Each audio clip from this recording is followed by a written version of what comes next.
Your best-selling product might be losing you money. And the way most DTC founders measure profitability, gross margin, will never tell you. I've seen brands push their hero product with massive ad spend celebrating 70% gross margins, while the exact product was contributing 8% to the bottom line. They were scaling a money loser. I'm Lara. I've spent 17 years in supply chain and finance, and the single biggest disconnect I see in DTC is between the margin founders think they have and the margins they actually have. The number that fixes this is the contribution margin. In the next 10 minutes, I'm going to show you exactly what contribution margin is and how it differs from gross margin. The complete cost breakdown that reveals your true profitability. How marketing, supply chain, and finance should each use this number, and how to build a CM by SKU report for your business. And by the end, you'll know which of your products are actually making money and which ones are lying to you. Let's start with what you probably know, gross margin. The formula, revenue minus cost of goods sold divided by revenue times 100. Sell a product for $50, COGS is $15, gross margin is 70%. Gross margin is useful for comparing product lines at a high level, reporting to investors and the board, tracking manufacturing efficiency over time. But gross margin misleads because it ignores fulfillment cost, shipping to customer, payment processing, returns and their associated cost, customer acquisition cost, everything that happens after the product is made. A product can have 75% gross margin and still lose money on every sale. Here's an example. You sell a heavy product for $50. COGS is 12.5. That's 75% gross margin. Amazing, right? But shipping cost is 12 per order. Returns are 12% and cost $15 each to process. Customer acquisition cost is $18. Add it up and you're underwater on every sale. Gross margin said 75%. Reality said negative 5%. That's why you need contribution margin. Contribution margin includes all variable costs, every cost that changes when you sell one more unit. The formula, revenue minus all variable cost divided by revenue times 100. What counts as variable cost? First, COGS, product cost, same as GM. 2, inbound freight, getting a product from supplier to your warehouse allocated per unit. 3 is outbound shipping, getting product to your customer. 4 is payment processing, usually 2.9% plus $0.30 per transaction. Number 5, pick, pack, and fulfillment. What your 3PL charges per order. Number 6, returns. Returns rate times average cost per return. 7, customer acquisition. What you pay to get the customer. This one's debatable. More on that later. And why each matters. Shipping alone can swing margin by 15 to 20 points. A 5-pound product versus a 0.5-pound product, massive CM difference, even at the same gross margin. Returns are invisible margin killers. A 12% return rate with a $15 per return processing cost, that's 1.8 per unit sold in return cost. Payment processing at 3% sounds small. On 1,000 orders at 50 each, that's 1,500. Not small. Contribution margin captures all of this. Gross margin ignores it. Now, let me walk you through a complete example. This is a real breakdown for a brand I worked with. The product, $50 selling price. Gross margin calculation, COGS is $15. Gross profit is $35. Gross margin, 70%. Board loves it. Investors love it. But watch what happens. CM calculation, starting point is $50 revenue variable cost. The COGS is $15. Inbound freight is 1.5 allocated each unit. Outbound shipping is $8.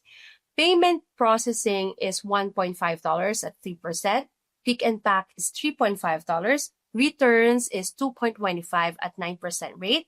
Customer acquisition cost is $11. Total variable cost is $42.75. Contribution margin, 50 minus 42.75 is 7.25. It's 14.5% from 70.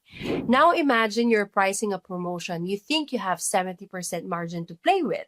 You don't have it. 14.5 is what you have. A 20% discount on this product would make it unprofitable. Or imagine you're deciding ad spend. If you're targeting 3x ROAS, you're spending 16.67 to sell $50 product. You're losing 9.42 per sale. And this is why CM matters. It tells you the truth. Marketing teams live and die by ROAS. But ROAS without contribution margin is dangerous.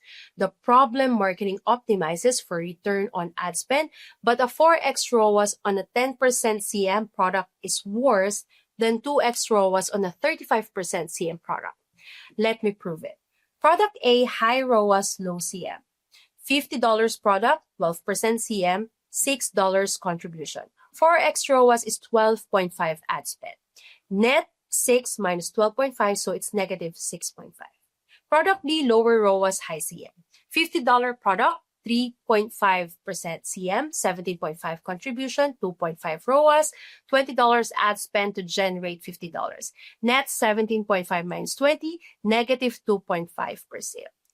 Product B loses less money despite worse ROAS. And with slight optimization, product B becomes profitable. Product A never will. What marketing needs is CM by SKU updated monthly. Target ROAS calculated from CM, not GM. Product level profitability visible in dashboards. Permission to deprioritize low CM products even if they convert well. When marketing has a CM data, they stop accidentally scaling losses. Supply chain decisions are resource allocation decisions. What do you restock? What gets priority? What do you discontinue? Contribution margin answers these questions. Inventory prioritization. When cash is tight, prioritize restocking high CM products. They generate more profit per dollar invested. Example, you have $50K to spend on inventory. Product A has 30% CM, product B has 12%. Same velocity, which one gets the 50K? Obviously A. Safety stocks allocation. High CM products deserve more safety stocks. A stock out on a 30% CM product costs you more than a lost profit than a stock out of a 10% CM product. Discontinuation decisions. Low CM products with low velocity, stop buying them. They're occupying warehouse space and tying up cash for minimal returns. Promotional planning. Discounting high CM products waste profit. Discount low CM products you're trying to clear. A real example, a brand I worked with analyzed their 200 SKUs by contribution margin. They found 35% of their inventory dollars were in products contributing less than 8% margin. They were funding their losers, while their winners stopped out. We shifted $75K in inventory investment to high CM products. Same total inventory, 22% more contribution generated.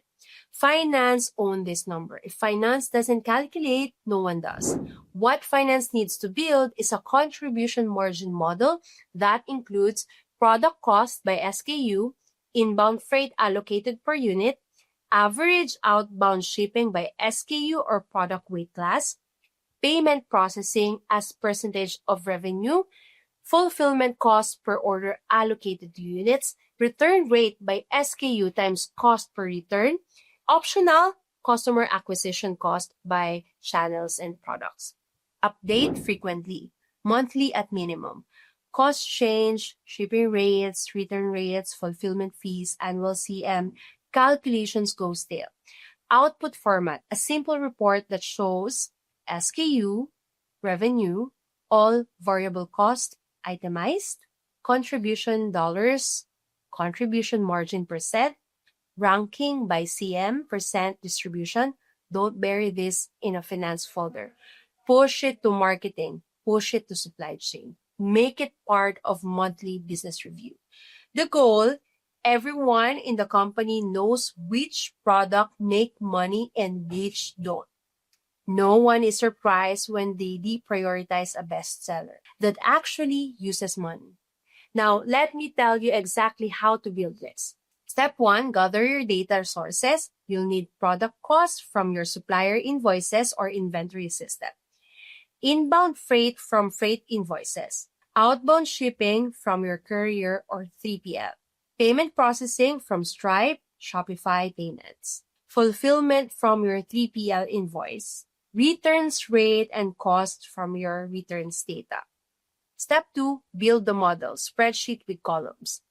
You need SKU, price, COGS, inbound freight per unit, outbound shipping per unit, payment processing per unit, pick pack per unit, and return cost per unit. Total variable cost, contribution, CM %, and step 3, validate with actual. Pull the last month's P&L.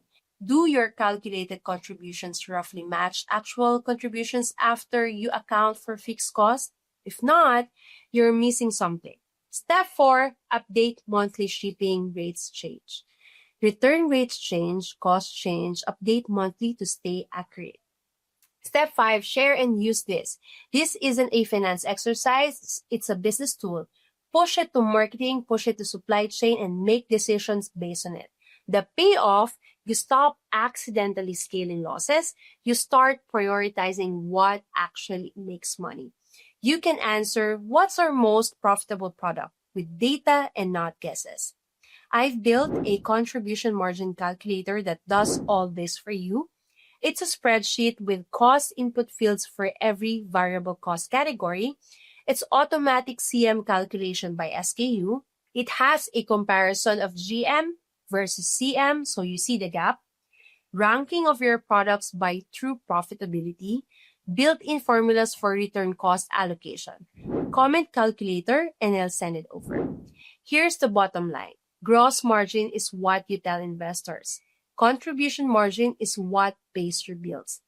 If you're making inventory decisions, marketing decisions, or pricing decisions based on gross margin, you're making them on incomplete data. And you might be scaling losses without knowing it. Build the CM report, share it with your teams, let the truth drive your decisions. And if you want to go deeper on the metrics that actually drive profitability and not vanity metrics, real ones, I break this down every week in my newsletter Unbox Weekly, free, tactical, and I focus on what I actually makes DTC brands money. Linked in the description. Stop celebrating gross margin. Start tracking contribution margin.